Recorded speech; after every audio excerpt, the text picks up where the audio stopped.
Bonjour et bienvenue. Nous allons parler toujours et encore de la posture du coach scolaire et du neurocoach et nous allons la distinguer de la posture du prof et du psy. Nous allons voir comment tout de suite.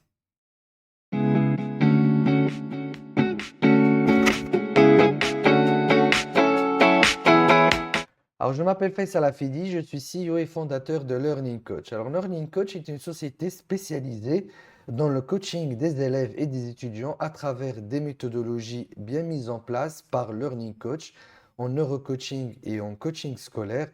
Nous apprenons aux élèves comment devenir de meilleurs apprenants à travers des séances de coaching individuel à distance que nous faisons un peu partout.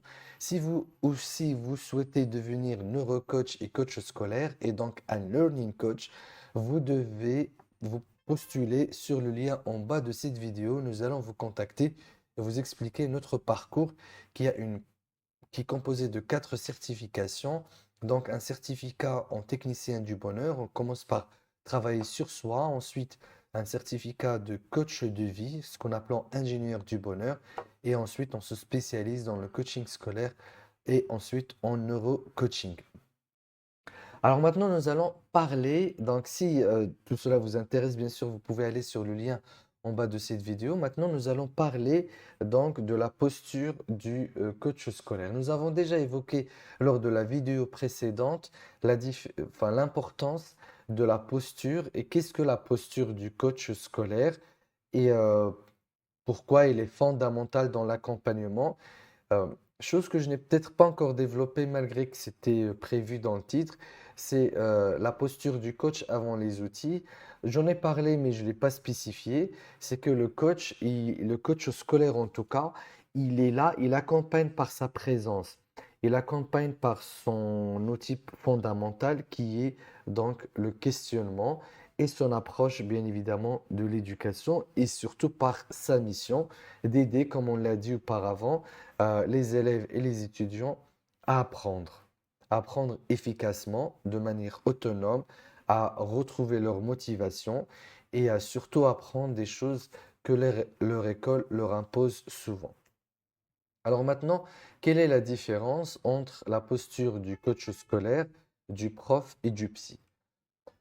Pour la différence entre la posture donc, du prof et du coach scolaire, ce sont en fait deux postures qui sont à l'opposé. Un prof est un instructeur, donc qui enseigne, qui va enseigner une matière. Alors l'enseignement, comme on l'explique dans la formation du coaching scolaire, euh, il est composé de deux composantes ou de deux formes. La première forme, c'est l'enseignement d'informations, de connaissances, de data. Donc là, on est dans un format d'enseignement de transmission. Donc par exemple, je vais prendre l'histoire géo, enfin l'histoire, je vais l'enseigner. Comme si je vais l'enseigner, ça veut dire que je vais m'assurer que j'ai une dizaine, vingtaine, trentaine, cinquantaine d'informations, qu'elles soient comprises et connues aussi des élèves. Donc là, on fait de la transmission. Un autre type d'enseignement qui consiste à développer des aptitudes ou des compétences. Souvent, on mélange les deux dans le secteur de l'enseignement et on ne fait pas la distinction. Donc, quand on fait de l'acquisition de compétences ou de développement de l'aptitude, donc là, j'ai peut-être quelques informations, c'est-à-dire les règles de base et le comment de faire la chose, et je m'assure que l'enseigné, donc l'élève, a pu pratique correctement cette compétence ou cette aptitude. Donc pour les maths, c'est exactement ça.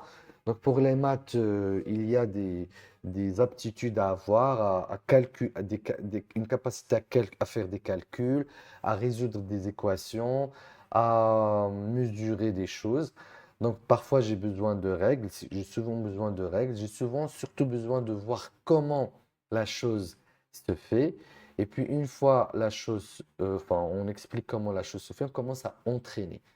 Donc il y a un type d'enseignement qui est un type d'enseignement transmission et un type d'enseignement, c'est un enseignement entraînement. Alors, quand on arrive au coaching, et puis la matière change. Donc, la matière change. Soit je transmets des informations sur la géographie, sur l'histoire, sur quoi d'autre. En général, les matières de transmission sont très peu sur l'économie, sur peut-être euh, le civisme et ainsi de suite. Donc, je vais donner des informations. Et puis pour l'entraînement, le SVT aussi, sciences de la vie et de la terre, c'est souvent une matière de transmission pour la plupart du temps. Et puis on a les matières d'entraînement, c'est la physique, les maths, la comptabilité, l'électricité, si on est sur des formations professionnelles, etc. Donc je donne des règles et je montre comment faire. Donc la matière change et le format soit transmission, entraînement change. Alors, quand on arrive et bien sûr, il y a une posture de l'enseignant qui est celui qui est le sachant. Donc, il sait comment, il sait ce qu'il fait, il connaît, et puis on a l'élève qui ne connaît pas. Il a pour seule source d'information et d'acquisition, c'est l'enseignant. Bien sûr, ça a changé avec la technologie aujourd'hui qui est venue donc perturber ce canal. On en a parlé avant, on en parlera pour les crises d'enseignement. Et puis vous avez, enfin, des crises de l'école. Et puis vous avez le coaching, où le coaching, on n'est pas dans la transmission, donc on n'a pas beaucoup d'informations, on transmet des choses, mais c'est pas vraiment ça. On est plus dans l'entraînement. Donc c'est une transmission d'entraînement. Mais là, un entraînement qui n'est pas, donc quand on va entraîner un élève à faire de la physique, on a un canevas bien précis de cours ou de maths, d'une méthode bien précise pour calculer des choses bien précises sur un moment bien précis. Et donc, on les impose à l'élève. Quand on vient au coaching scolaire, on est, on a un format d'entraînement, donc d'acquisition d'aptitudes, et notamment l'acquisition d'aptitudes à apprendre, mais on n'y va pas comme ça avec un canevas, avec voilà, leçon 1, leçon 2, leçon 3, voilà comment tu dois apprendre ceci, voilà comment tu dois apprendre ça, et ainsi de suite. Non, on est des coachs, donc on va d'abord faire une évaluation, un profiling. On va d'abord découvrir évaluation, pas aussi liée à un canevas, mais on va faire un diagnostic plutôt. C'est pas le mot évaluation, mais un diagnostic dans le sens où on va essayer de comprendre qu'est-ce qui empêche, comme je l'ai expliqué dans la vidéo précédente. Donc, on va voir qu'est-ce qui empêche l'élève à apprendre, c'est quoi le blocage. Alors, il peut être lié effectivement à une problématique d'entraînement. Donc, il ne sait pas comment réviser telle et telle matière, il ne sait pas comment comprendre telle et telle matière. Donc, ça, c'est d'un côté où on serait peut-être sur d'autres types d'obstacles. Donc, je ne suis pas motivé, je n'aime pas l'école, je ne sais pas quoi faire, je n'ai plus envie d'y aller, j'ai un traumatisme vis-à-vis de telle matière, j'ai un conflit avec tes profs, j'ai un problème de communication avec mes parents, etc. Donc, dans ce cas-là, euh, donc soit on sera en train d'entraîner sur les compétences d'apprentissage, soit on est en train d'entraîner sur la motivation. Donc, on apprend à l'élève comment se motiver, ou on résout le problème. Donc, on enlève l'obstacle lui-même à travers les compétences donc, de coaching de vie. Mais ici, on n'est pas sur une matière bien précise. Donc, on pourrait dire que la matière, c'est les neurosciences ou les sciences cognitives, effectivement, ce que les sciences cognitives nous transmettent, mais à l'issue de la séance de coaching, l'élève n'est pas un expert en sciences cognitives, mais il saura mieux utiliser sa mémoire. Et puis, on va mixer les entraînements de la mémorisation avec les styles d'apprentissage, avec les types d'intelligence, avec la personnalité. Donc, on va essayer de trouver une méthodologie qui va rassembler donc l'ensemble donc des paramètres pour lui donner une méthode que peut-être lui-même il va mettre en place, découvrir, etc. Avec une routine et ainsi de suite. Donc, On peut dire que notre base, c'est les neurosciences et les sciences cognitives, effectivement, mais notre objectif, c'est d'aider l'élève par lui-même avec toute autonomie de découvrir les façons avec lesquelles il peut apprendre efficacement. Donc, on est en train de voir qu'est-ce qu'il peut faire, qu'est-ce qu'il ne peut pas faire, de quoi il est capable, de quoi il n'est pas capable, et on va ajuster la méthodologie selon son rythme, selon sa façon d'apprendre.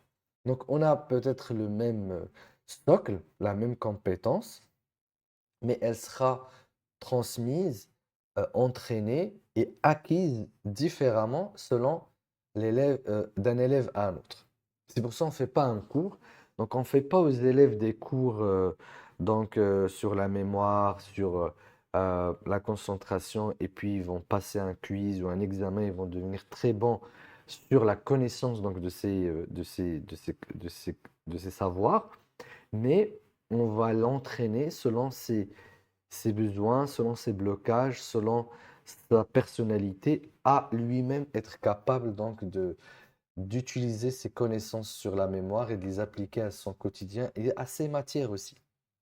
Donc c'est un entraînement très personnalisé, très individualisé et qui consiste à apprendre tout ce qu'il peut apprendre. Et du coup, donc la matière, c'est les neurosciences, mais le contenant, donc ce que l'élève va mémoriser en fin de compte, va apprendre en fin de compte, va développer comme aptitude ou va acquérir comme connaissance, ça on le laisse en matière. Donc, il va le faire selon les matières. Et on va lui donner une compétence transversale. Donc, il va l'aider à développer les matières, donc à développer enfin, à acquérir les matières, quelle que soit la matière ou quel que soit donc le type de matière. Donc ça, c'est la différence entre un coach scolaire et un prof. Donc la spécialité du coach scolaire, c'est apprendre à apprendre, c'est comment apprendre, et c'est un entraînement pour apprendre à apprendre, tout en prenant en considération le vécu, la personnalité, les types d'intelligence, les résistances, la scolarité de l'élève, ses contraintes scolaires, ses problèmes à l'école, etc. Et ça va être personnalisé, ça peut prendre 2-3 séances, comme ça peut prendre 6, comme ça peut prendre 10 séances. Tout dépend des élèves et de leurs problématiques. Donc ça, c'est différence entre prof et coach scolaire. Nous allons voir maintenant la différence entre un psy et un coach scolaire. Il y a des points où ils peuvent converger, mais ils font pas le même travail. Donc un psy, c'est quelqu'un qui a fait une école, enfin une université de psychologie, faculté de psychologie, qui a eu une licence et ensuite qui a eu un master et qui s'est spécialisé dans l'accompagnement psychologique. Il va travailler avec des patients pour les aider à dépasser des contraintes psychologiques, des troubles psychologiques, des problèmes psychologiques. Alors, il y a des psychologues qui sont aussi formés à la psychothérapie. J'ai déjà parlé dans une vidéo précédente donc, de la différence entre psychothérapeute et psychologue. Un psychothérapeute, c'est quelqu'un qui n'a pas fait d'école de faculté de psychologie, mais qui s'est formé et qui s'est entraîné sur des thérapies brèves. Et les thérapies brèves, on peut en trouver aujourd'hui beaucoup. Il y a des écoles spécialisées sur certaines thématiques ou certains outils de thérapie brève, donc l'hypnose, la TCC, même la psychanalyse, euh, l'EFT, et il y en a plus de 200. Donc, constellation familiale, gestalt thérapie, et ainsi de suite. Donc, c'est des thérapies brèves sur lesquelles je peux me former sur quelques semaines, quelques mois, acquérir la méthode, la pratiquer et ensuite aider les personnes qui ont besoin de cette méthode pour pouvoir dépasser les troubles ou les problèmes psychologiques euh, que la méthode traite. Donc ça, c'est de la psychothérapie. Alors un coach de vie est aussi un psychothérapeute. Un coach de vie, in fine, va avoir la casquette psychothérapeute et doit avoir la casquette psychothérapeute. Pourquoi? Parce qu'il doit avoir des outils qui vont aider donc, ses clients à dépasser certains troubles ou certaines situations psychologiques, certains problèmes psychologiques assez brièvement. Donc, et pour pouvoir reprendre le coaching qui continue. Et donc, un coach scolaire étant formé aussi au coaching de vie, un coach scolaire doit être formé au coaching de vie. Donc, un coach scolaire doit savoir aussi travailler sur certains troubles. Alors, on va ici être plus spécialisé sur les troubles liés à la scolarité, notamment la phobie scolaire, l'angoisse donc de l'école, phobie des examens, certains traumatismes liés à certaines matières, certains profs, etc. Donc, c'est là le point d'interaction, mais si on est sur un trouble psychologique grave ou qui n'est pas lié à la scolarité, mais qui est simplement un trouble psychologique qu'il faut traiter à part entière, donc là, on réoriente vers psychologue ou psychiatre. Ou si le coach scolaire ne veut pas faire de la psychothérapie ou n'a pas encore mis en place ou n'a pas encore rajouté à sa boîte à outils des outils pour traiter les phobies, les traumatismes, etc. Donc, il peut réorienter l'élève vers un psychologue ou faire un travail conjointement entre psychologue et coach scolaire. Mais le coach scolaire, c'est pas un thérapeute à la base. Il ne traite pas les maladies, il n'est pas spécialiste forcément dans les troubles psychologiques. Donc, il reste sur un périmètre qui est lié aux troubles psychologiques liés à l'école. Donc, il peut même travailler des fois sur certains tics ou certains TOC, donc, qui seraient liés à des problématiques euh, euh, de l'école. Et puis, les coachs scolaires, tout dépend des environnements dans lesquels ils évoluent. Euh, Si on a par exemple un coach scolaire qui a travaillé dans une zone qui a subi donc des guerres ou des traumatismes, donc il sera amené euh, quoi qu'il arrive à avoir dans sa boîte à outils des techniques pour pouvoir, le MDR par exemple, pour pouvoir traiter les traumatismes. Parce que ça fera partie de son quotidien et ça sert à rien qu'il voit à chaque fois un élève et qu'il renvoie vers un psychothérapeute. Ou s'il décide de faire comme ça, pourquoi pas. Mais la posture d'un psychologue, c'est la posture de quelqu'un qui va soigner une maladie, qui va traiter un trouble et qui va regarder la personne ou l'élève comme étant malade ou étant un patient qui a une problématique, un trouble. Alors le coach scolaire, lui, il voit un client comme un potentiel qui doit briller, qui doit atteindre des objectifs. Donc là, on est sur une logique d'objectif et de performance et de compétence. Et si on enlève le trouble, on l'enlève que pour atteindre l'objectif. Donc le psy en général va s'arrêter au fait d'enlever un trouble.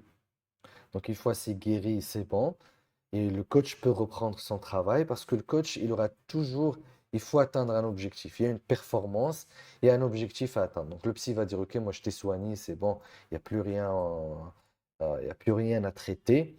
Mais les parents ou l'élève parleront de, je veux avoir de meilleures notes, je veux exceller, je veux maintenant accéder à telle école, réussir dans tel concours, mieux communiquer avec mes enseignants, développer des soft skills, etc.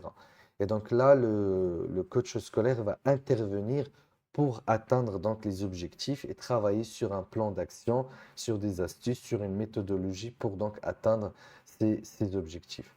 Donc voilà, c'est ça la différence entre donc, coach scolaire, psy et prof. Si vous êtes toujours intéressé par le métier donc, de coach scolaire et de neurocoach, vous voulez devenir partenaire Learning Coach et avoir donc le titre de Learning Coach, vous pouvez donc postuler en cliquant sur le lien en bas de cette vidéo. Et je vous dis donc à très bientôt. Ciao, ciao.